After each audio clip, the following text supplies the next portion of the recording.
This channel does not promote any violent, harmful, or illegal activities. All content provided by this channel is meant for an educational purpose only. আর এমন নজর রাখবে এই মুহূর্তে একটি বড় খবরের দিকে। নবান্ন অভিযানকে সরাসরি সমর্থন বিজেপির। ছাত্র সমাজকে বিজয়ী ভব লিখে এক্স স্যান্ডেলে ভিডিও পোস্ট করলেন রাজ্যের বিরোধী দলনেতা শুভেন্দু অধিকারী। এই মুহূর্তের বড় খবর, নবান্ন অভিযান, ছাত্র সমাজের নামে ডাকা নবান্ন অভিযান, তাকে এবার সরাসরি সমর্থন করলো বিজেপি। মাসকট স্পিন কন্ট্রোল ল্যাবের পরীক্ষায় এটি প্রমাণিত। কেয়াসেট আলোপেক্স পেন্টা অ্যাক্টিভ নতুন চুল গজাতে সাহায্য করে, চুল পড়া বন্ধ করে। কেয়াসেট আলোপেক্স পেন্টা অ্যাক্টিভ 10 হেয়ার ফল প্রবলেমের একমাত্র সলিউশন। ছাত্র সমাজকে বিজয়ী ভব লিখে এক্স স্যান্ডেলে ভিডিও পোস্ট করলেন রাজ্যের বিরোধী দলনেতা শুভেন্দু অধিকারী। আচ্ছা, নবান্ন অভিযানে কি হবে সেই চর্চা জোর কদমে চলছে। তার মধ্যেই ধরপাকড় শুরু করে দিয়েছে পুলিশ। কেন জানেন? কারণ অভিযোগ, তৃণমূলের প্রকাশ করা ভিডিওতে দেখা যাচ্ছে তারা নাকি বিজেপি নেতা। ঘাটালের 3 বিজেপি নেতা তাই পুলিশের স্ক্যানারে। দেখুন।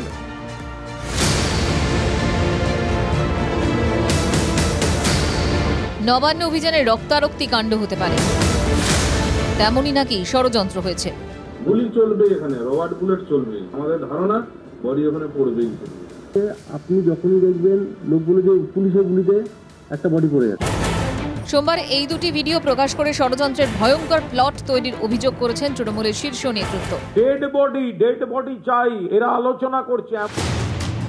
ষড়যন্ত্রের আশঙ্কা প্রকাশ করে পুলিশও বলছে, যারা উস্কানিমূলক মন্তব্য করছেন, হিংসায় উস্কানি দিচ্ছেন কালকের আন্দোলনে, তাদের আমরা চিহ্নিত করার চেষ্টা করছি। তৃণমূলের প্রকাশ করা ভিডিও সামনে আসার ঘণ্টাখানেকের মধ্যেই ঘাটালের 3 বিজেপি নেতা পুলিশের স্ক্যানারে।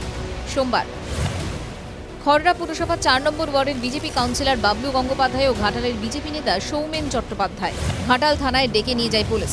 অভিযোগ, ভিডিওয়ে তাদের কথোপকথন রয়েছে। যদিও বিজেপি কাউন্সিলর বাবলু গঙ্গোপাধ্যায়ের দাবি, একইভাবে চন্দ্রকোনা দক্ষিণ মণ্ডলের বিজেপি সভাপতি বিপ্লব মালকেও ডাকা হয়েছে। ভিডিওতে দেখা গিয়েছে বলে অভিযোগ, তবে বিজেপি নেতার দাবি, ভিডিও হয়েছে আমি নিজেও জানি না। আর এই ধরনের যে সমস্ত আপনি মন্তব্য বলছেন, এই মন্তব্যের সাথে আমার কোনো যোগসাজশ নেই। এটা কোনো একটা চক্রান্ত করে আমাকে ফাঁসানোর চেষ্টা করা হচ্ছে। আমি এই ধরনের কোনো বক্তব্যের সাথে যুক্ত নই। ঘাটালের বিজেপি নেতৃত্বের অভিযোগ, ভুয়ো ভিডিও তৈরি করে চক্রান্ত চলছে। এখন কম্পিউটার এমনভাবে তৈরি হয়েছে, সে কম্পিউটারে তৈরি করে যায়। আমরা তৈরি আছি, আইনি পথে লড়াইটা করব, আইনিভাবেই উপযুক্ত তার ব্যবস্থা নেব। বিজেপি নেতাদের নাম জড়ানো নিয়ে পুলিশ বলছে, সমাজ মাধ্যমে কিছু ভিডিও ভাইরাল হয়েছে, তো সেই ভিডিওগুলো আমরা পেয়েছি এবং আইডেন্টিফাই করেছি কারা আছে।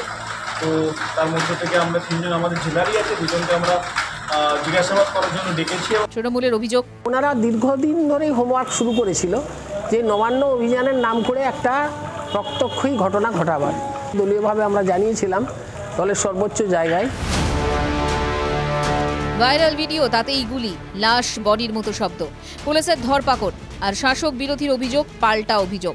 সব মিলিয়ে নবান্ন অভিযানকে ঘিরে বঙ্গ রাজনীতি বেশ তপ্ত। অসীম বেরার রিপোর্ট, TV9 বাংলা। আজ পশ্চিমবঙ্গ ছাত্র সমাজের ডাকে নবান্ন অভিযান। হাওড়া, কলকাতার বিভিন্ন প্রান্ত থেকে মিছিল আসার সম্ভাবনা রয়েছে। সেই কারণে কলকাতা ও হাওড়ার বেশ কিছু রাস্তায় যান নিয়ন্ত্রণ করা হবে। বিদ্যাসাগর সেতু এবং ramp, Khidirpur road, Taratala road, diamond harbour road, circular garden reach road, Hyde road, Coalberth road, remount road, Kolkata বন্দরের সংযোগকারী ফিডার রোডে রাত 10টা পর্যন্ত পণ্যবাহী গাড়ি চলাচল নিষেধাজ্ঞা জারি করা হয়েছে। এছাড়াও Jawaharlal Nehru road, Rani Rashmoni avenue, Red road, New road, Dufferin road, Mayo road, Outram Ghat, Khidirpur road, hospital road, lovers lane, Queensway, casuarina avenue, cathedral road, এজেন্সি Bose road, SN Banerjee road, MG road, old court house street, council house, Kingsway, Saint George's gate road, Strand road, Kalikrishna Thakur street, কালাকা street, Brabourne road এবং Howrah bridge দিয়েও ভারী গাড়ি চলাচল নিয়ন্ত্রণ করা হচ্ছে।